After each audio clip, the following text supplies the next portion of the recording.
వృత్తి ఉద్యోగ వ్యాపారాలలో అనుకూలమైన మార్పులు ఏర్పడతాయి. చేయాలనుకున్న కార్యక్రమాలలో మంచి ఉత్సాహాన్ని కలిగి ఉంటారు.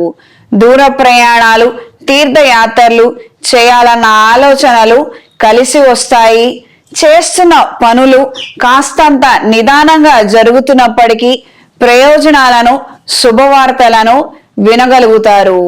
ఉద్యోగం లేక అవస్థపడుతున్న వారు ఉద్యోగం కోసం చేసే ప్రయత్నాలలో మంచి శుభ పరిణామాలు ఎదురవుతాయి.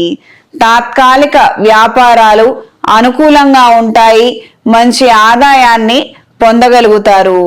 ఈ రాశిలో జన్మించిన స్త్రీలకు వృత్తి ఉద్యోగ వ్యాపారాలలో అనుకూలంగా ఉంటుంది.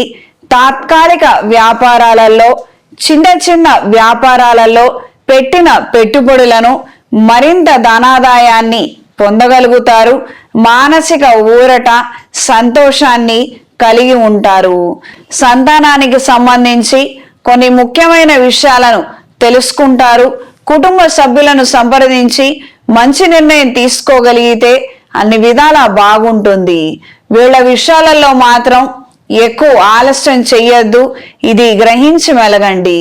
నలుగురిలో ముగ్గురు ఒప్పుకున్నారు, ఇంకొకరి కోసం వెయిట్ చేయాల్సిన అవసరం లేదు అంటే అక్కర్లేదని కాదు, వాళ్ళు వచ్చేంత వరకు ఉండి ఆలోచించి మళ్ళీ ప్రయత్నం చేసే కన్నా ముగ్గురు అంగీకరించారు కాబట్టి ఆ నిమిత్తం ముందడుగు వేయగలిగితే పిల్లలకి బాగా కలిసి వస్తుంది. ఈ రాశిలో జన్మించిన వారికి ఈ వారం కలిసొచ్చే రంగు ఎరుపు, కలిసొచ్చే దిక్కు పడమర, కలిసొచ్చే సంఖ్య 3.